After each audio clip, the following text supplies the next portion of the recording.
Well, it has been an up and down ride for the UMP modified over the last week and a half, 2 weeks. But iRacing put it back to the way it was and kept the new tire model. In my opinion, they got this thing right. What's up, everybody? Thomas Brandon here. Thank you very much, as always, for joining me. And like I was saying just a second ago, the UMP mod in iRacing has been switched back to the way that it was before the Season 2 build. Now, really quick, for those of you who maybe didn't drive it or you drove it and you were kind of wondering what the hell was going on, they had basically gone in and changed a bunch of stuff. So, the main things that they did, all right, were, and apparently according to iRacing, and I don't know anybody in iRacing, this is stuff that was put out in the notes and the forums and stuff like that, was they had learned some new stuff by converting all of the dirt car or all the asphalt oval cars to make them able to run on dirt, I guess, for Bristol. And they took that and applied it to the UMP. Now, my initial thoughts on the UMP, the new version that we had when the build first came out, the one that a lot of people hated, my initial thoughts were mixed. There was things about it that I liked. There was things about it that I didn't like. One thing I liked about it was you had to drive it with the throttle. That is what you do in real life. I don't care if you drive a outlaw cart or a 410 sprint car or a cup car on Sundays. You drive with the throttle. You do. Okay, that is what you do. All right. And so having to drive these things with the throttle made it pretty challenging, and I actually enjoyed it. On the flip side of that, though, the car did not feel like it was in the track. You felt like you were driving a leaf spring car. Like I don't know of any other way to describe it other than like it just wasn't in the track at all. It didn't, you didn't get that roll. You didn't get it, as people call it, on the bars or on the four link or whatever terminology you want to use. Just the car did not feel like it was in the track. And even though it had a new tire model, and the tire model is similar to the big blocks in terms of you actually drive through the slick and stuff like that. We'll actually be talking about it here in just a second. The car just didn't feel like it was in the track. Now, there was a lot of people who had a lot of negative comments about this. Basically, the forum in iRacing filled up with negative comments. For every 10 negative, there was maybe one kind of positive. Okay, so a lot of people didn't like it, and this wasn't coming from just people who are complainers, because we have those people in iRacing, right? We've got people who, it doesn't matter what you do, they complain.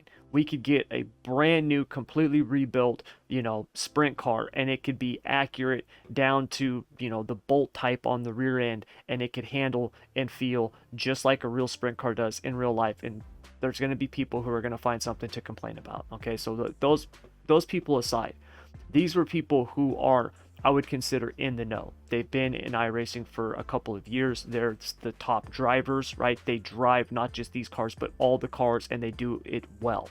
So if those people are saying, hey, look, man, we took a big step back with this, then it's time to listen. And fortunately, iRacing did. They did listen. They put the car back to the way that it was, and they kept the new tire model. And to me, this is what we need. This was it's so much better, in my opinion. The car drives like a dirt car should. You can feel the car actually roll. You can feel the car get grip. You can feel the tire get grip. You can feel all of that in your wheel. Now, granted, we don't have that seat of your pants feeling unless you have a motion rig or a butt kicker or something like that. Most of us just have, a rigid cockpit, right? And we've got a force feedback wheel. And when you can get all of that information through the wheel, that is an incredible thing. And I don't think people realize how difficult that is. Okay, now I will be the first one to say that, or the first one to admit that I have said for a long time, look, man, there's certain things that we kind of need to rework, right? This shouldn't work in the sim. It would never work in real life. We kind of need to update this stuff. But when I say that, I also say it with the caveat of it's extremely difficult to do. Trying to translate real world tire physics to a sim has got to be one of the most difficult things there is. I don't think people understand just what's going on, especially with a dirt tire in real life. When you look at the slip angle, the wrinkle of the sidewall, right? The way that the tire can actually twist, right? That's why we run beadlocks. I mean, all the different aspects of it. To simulate that, right, in a game is so difficult. And then you throw on top of it the suspension, right? And the track states and everything else. It's just incredibly hard. So, what we've got right now, I think, is amazing. I really do. They hit it out of the park, in my opinion, with the big blocks, and I think they've hit it out of the park again with the UMP mods. And I am really hoping and praying that iRacing does this exact thing to all of the other dirt cars this next season. We need this tire on the sprint cars, the midgets, the late models, everything. Because this tire model is excellent on a couple of different fronts. All right. First and foremost, you can drive the car through the slick and you don't just snap and spin out. Right. That was a big issue that we've had, that we still have, right, with the other cars. Okay. Load up a pre-gen track with a 360 sprint car and drive through the slick and tell me what happens. It's like you're on black ice. Okay. That should not be the case. Okay. That doesn't happen in real life, right? If you hit the slick, you don't just snap and spin, okay? You should be able to go through the slick, all right, without having to get so far out of the throttle that now the car pushes, okay? You should be able to go through the slick and still maintain some level of traction. Now, I know on dynamic tracks, there's varying degrees of slick compared to pre-gen, but even on the dynamic tracks, when the track gets slick, you hit that stuff and all of a sudden it's like you just hit a patch of ice. That's not the way a track works in real life, okay? The way a dirt track works in real life is you hit the slick, you spin your tires, you slow down, but it's not like all of a sudden you're just out of control and you don't know where you're going, okay? So this tire model eliminates a huge portion of that. Yes, you can still spin in the slick, right? If you're just, flat footing it and throwing it in there. But if you're driving the car, if you're actually, working the throttle like you should be, okay, which is what you do in real life, very rarely in real life are you just flat footing around a track. Like, you don't do that, right? So if you're actually working the throttle like you should be, these cars, you can go right to the middle of the slick and maintain control. You're going to be slow, which is what should happen, but you can still maintain control. And so that's a huge thing. The other thing is that it rewards throttle control. And that's a really important thing. All right. For too long with certain cars, we just hold the throttle down wide open and just, drive. It's not until, much later that we actually have to start working the throttle. Yes, there are specific situations, for example, in the wing cars where, even on a tacky track, you might have to get out of the throttle a little bit if you're running like, I don't know, the bottom at Kokomo or Fairbury or something. But for the most part, you can pretty much flat foot it at most of the tracks. Even with the UMPs on a tacky track, you could set it up where you just flat-footed it all the way around the track. And it didn't matter, it didn't have to be Eldora. It could be any track. Here, with this, I've ran it on a tacky track. You've got to actually use you got to use throttle control, just like the big blocks. You're not just going to flat-foot this thing and go. Maybe later on when the setups are open and you can start adjusting on them, maybe then you might be able to find a setup where you can do that. But as of right now, I haven't found that. To be honest, I haven't really tried. I've just been trying it with the fixed stuff because that's what we've got. All right, so we got all that out the way. Let's head over now. I'm going to take a look at the garage because there is one thing that iRacing brought back that I wish they hadn't. So let's take a look at that next. Now we've got up the iRacing, the Cedar Lake setup, and we'll just reload this thing real quick. I changed the steering offset, but anyway, so the series is still fixed. One thing that you want to keep in mind is that these tires we've always had the tires heat up, but the new model seems to heat up more. And so qualifying in these cars, I have found that usually, just like the big blocks, like your first lap is probably going to be the faster of the two unless you completely miss your line or something. So these tires heat up, and they heat up pretty fast, which once again, I like. I think it makes for better racing. I think it makes you have to actually drive the car better. So this is all, good. Now, the one thing that they brought back, which I really wish they hadn't, this has always been missing, where it should say ride height here, and it doesn't. Um, for most people, for 99.99% of people, this means nothing. You don't care. I just wish for me it was there. This is my own personal thing because it helps me out in Motec. That's the only reason I want it. Because I Motec all the cars, you know what I mean? And I do that just to kind of see the physics of stuff and things like that. I'm always trying to learn how these cars, all of the cars work, so I can, teach you guys what they do and how to do it, and what's going to give you the best results. And so this right here, I wish they had just fixed this one little thing and put ride height here, but they didn't. So other than that, everything else, is good. Okay.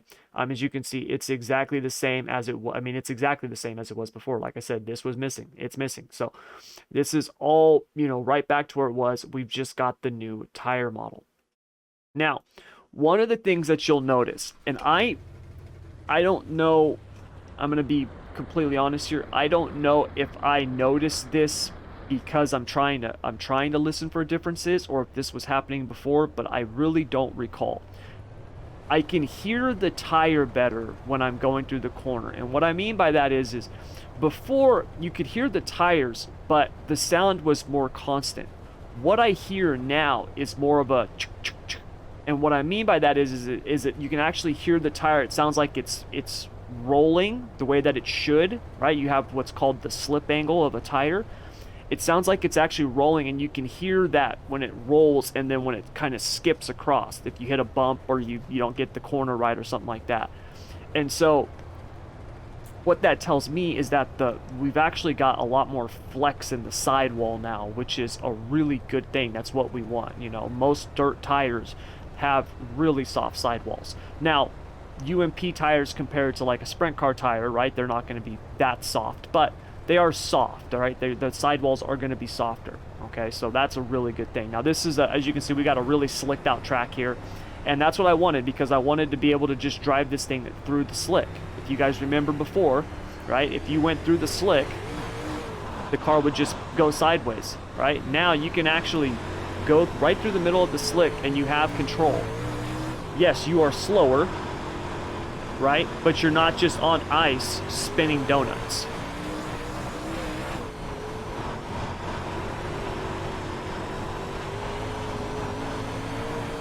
And this is the way a car should run on a slick track.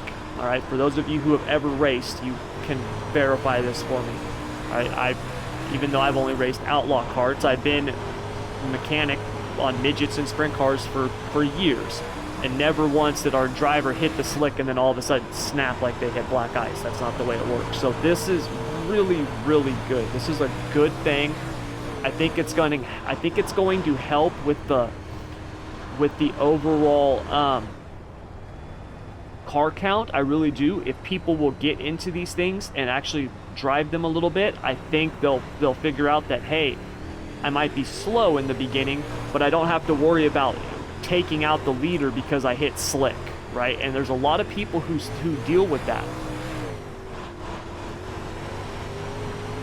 Another thing you'll notice with these cars is if you hit, well, not the wall. If you hit the grip compared to the slick, the difference in the tire spin is huge.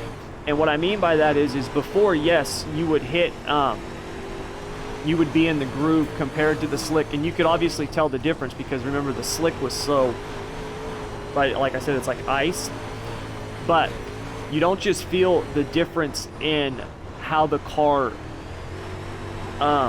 reacts in terms of it being out of control. You feel it in your throttle. And what I mean by that is you can actually feel that limit in the car, which is that is something that we have been lacking on dirt, big time. Driving the car to the limit is something that we really haven't had. I mean, there's obviously a limit, but it wasn't a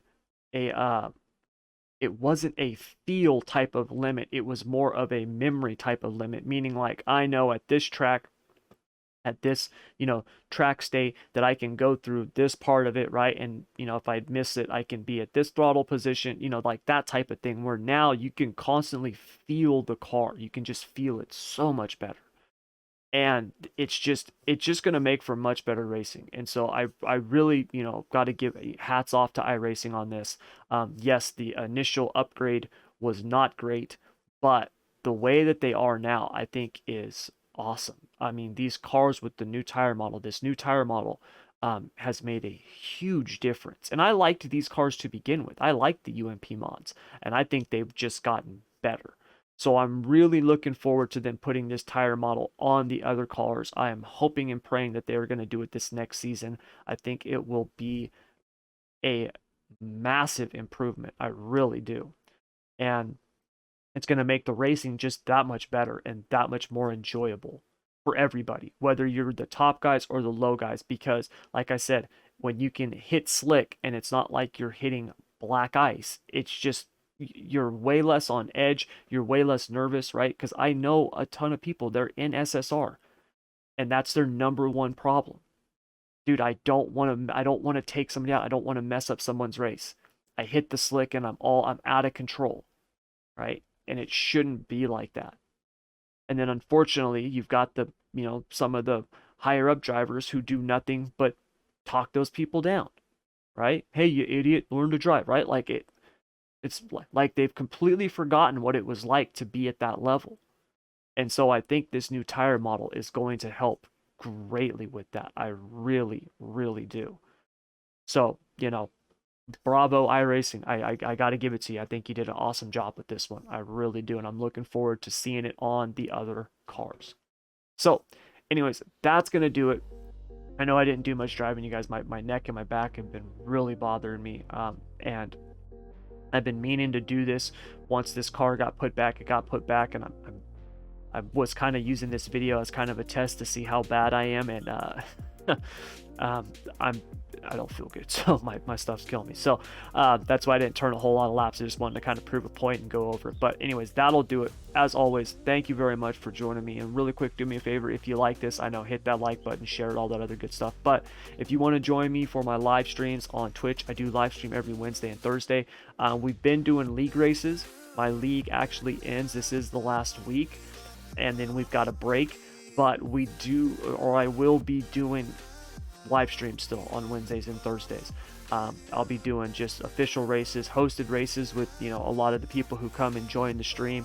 I'll be hosting some myself, just whatever, just racing and having fun, which is what it's all about. So I'm going to be doing that. And then I do have a special event coming up March 31st and April 1st to celebrate the 1-year anniversary of SSR, which is just crazy to think that it's been a year, man. It's just nuts. So if you want to join me for that, there's links for all that stuff down in the description below. And then if you'd like to get free setups for all the dirt cars, minus the UMP, because I have not built setups for this car yet, since we are running a fixed series this year or this season. So I have not built new ones for this. But if you want to get free setups for the other cars, sprint cars, midgets, that type of thing, then head on over to the School of Sim Racing Discord. You can get all of that stuff there. There's links for all of that stuff down in the description below. But anyways, that'll do it. Thank you very much, as always, for joining me. Until next time, I want to wish you good luck, good racing, take care.